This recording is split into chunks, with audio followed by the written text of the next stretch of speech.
प्रकाश का अपवर्तन और परावर्तन क्या है। देखिए सबसे पहले देखेंगे प्रकाश का अपवर्तन। कुछ भी देख लो, चाहे प्रकाश का अपवर्तन देखते पहले, चाहे प्रकाश का परावर्तन। तो मैं लिख दिया उल्टा, लेकिन पहले देख लेते हैं परावर्तन क्या है। प्रकाश का परावर्तन बहुत इजी है, क्लास 10th में अक्सर ये आता है। तो प्रकाश का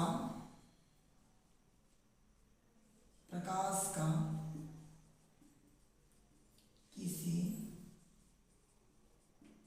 चिकनी सतह, प्रकाश का किसी चिकनी सतह पर टकराकर उसी सतह में या उसी मार्ग में,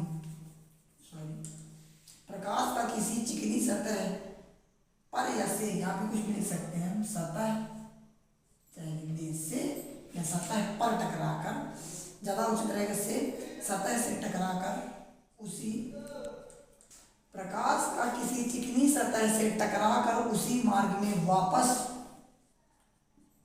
लौटना प्रकाश का परावर्तन कहलाता है। क्या कहलाता है?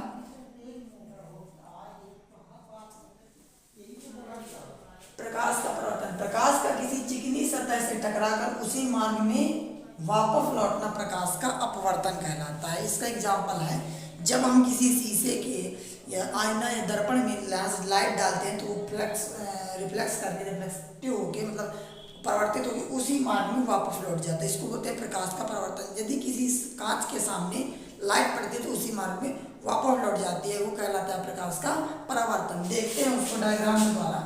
ये होता है, यहाँ से कोई प्रकाश की किरण टकराई और उसी मार्ग में ये वापस लौट गई, मतलब जितने डिग्री का, इसको बोल देंगे आपतन, आपतित किरण। क्या बोलते हैं? आपतित किरण। क्या इसको बोलेंगे? आपतित किरण। और ये क्या हो जाएगी? परावर्तित किरण। क्या हो जाएगी?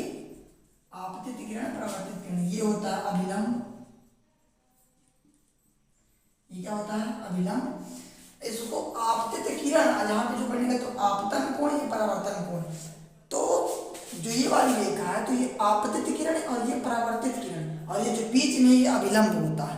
और जो यहाँ पे कोण बनेगा तो आपतित कोण और ये हो जाएगा परावर्तित कोण। तो इसमें दो तीन चीजें होती हैं। तो क्या देखना? पहली चीज कि प्रकाश का किसी चिकनी सतह पर टकरा कर उसी मार्ग में वापस लौट जाना प्रकाश का परावर्तन कहलाता है, एक चीज। दूसरी चीज कि प्रकाश के परावर्तन में आपतित किरण का मान परावर्तित किरण के मान के बराबर होता है। तीसरी चीज, आपतन कोण का मान परावर्तन कोण के मान के बराबर होता है। चौथी चीज, आपतित किरण, परावर्तित किरण तथा अभिलंब तीनों एक ही बिंदु पर स्थित होते हैं, इसके अलावा कुछ नहीं है। पहला क्या?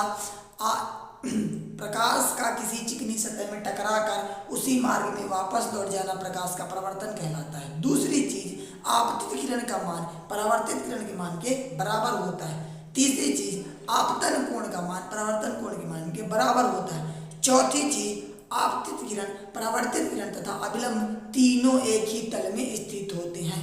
अब इसमें एक चीज और याद रखना है कि नीचे यहाँ पे क्या होता है? पॉलिश होता है। क्या होता है? पॉलिश। नीचे पॉलिश नहीं होगी तो प्रकाश आर पार हो जाएगा। याद करिए कि शीशे कभी फूटता है, आईना दर्पण जो अपना फूटता है कभी, उसके पीछे पेंट लगा होता है। और जो खिड़कियों में लगे होते हैं ग्लास, उनमें आर पार दिखता है, उनमें कोई पेंट नहीं लगा होता है। यदि किसी खिड़की की उस पार नहीं दिख रहा है, रिफ्लेक्ट हो रहा है, मतलब समझ लीजिए उस तरफ पेंट लगा है। यदि किसी शीशे के पीछे साइड पेंट कर देंगे तो वो परावर्तित होगा, नहीं तो प्रकाश की किरण आर पार चली जाती है। तो ये चार चीजें देखना है जो मैं बता चुका हूँ। आई होप कि परावर्तन आपके समझ में आया होगा। अब हम देखेंगे प्रकाश का अपवर्तन क्या है। परावर्तन क्या है? वो परावर्तन देखते हैं, अपवर्तन। अब क्या है? अब अपवर्तन क्या होता है? कि प्रकाश का अपवर्तन, जब प्रकाश किरण एक माध्यम से दूसरे माध्यम में या सघन माध्यम से विरल माध्यम में प्रवेश करती है तो वह अपने मार्ग से विचलित हो जाती है और प्रकाश किरण हल्का टेढ़ी हो जाती है। इसको बोलते हैं प्रकाश का अपवर्तन। ठीक।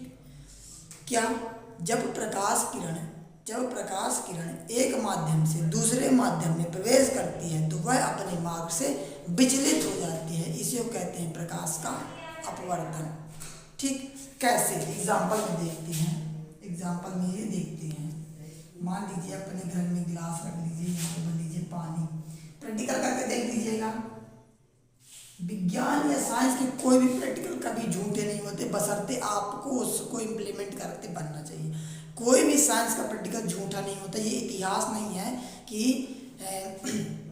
इसके पास इतने घोड़े थे उतने घोड़े थे, इसमें कोई डिस्कशन वाला सवाल नहीं होता। यदि आपको डाउट होता है कहीं भी, तुरंत प्रैक्टिकल करके देख लीजिए। मुझे डाउट हुआ था अपवर्तन में, तुरंत मैं पेंसिल का प्रैक्टिकल करके देखा था, और रियल में प्रैक्टिकल में जब मैं देखा तो मेरे को पेंसिल की नोक मुड़ी हुई और टूटी हुई प्रतीत होती थी। देखिए जैसे एक ग्लास है कोई यहाँ पे, अब अपन यहाँ पे पेंसिल डालेंगे, क्या डालेंगे, पेंसिल पेन कोई डंडी डालेंगे, तो अब जब आप यहाँ पे देखेंगे तो ऐसे मुड़ी हुई प्रतीत होगी।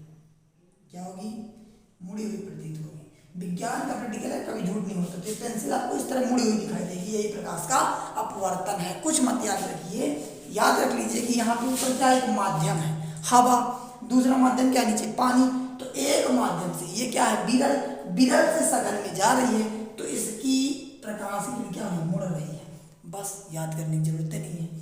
एक प्रैक्टिकल याद कर दीजिए कि जब हम पानी में कांच की छड़ और या पेंसिल या कोई लकड़ी या छड़ी डालते हैं तो वो क्या हो जाती है, मुड़ जाती है। सीधे सीधा लगा दिए, मतलब जब प्रकाश किरण एक माध्यम से दूसरे माध्यम में प्रवेश करती है तो वह अपने मार्ग से विचलित हो जाती है, मुड़ जाती है, वही प्रकाश का अपवर्तन कहलाता है।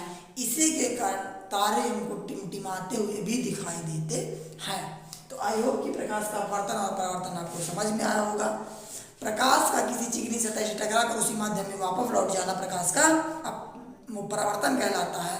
और प्रकाश का जब एक माध्यम से दूसरे माध्यम में प्रकाश किरण प्रवेश करती है तो वह अपने मार्ग से विचलित हो जाती है, मुड़ जाती है, यह प्रकाश का अपवर्तन कहलाता है। इसी कारण तारों का टिमटिमाना भी देखा जाता है। तो प्रकाश का अपवर्तन और परावर्तन आपको समझ में आया होगा।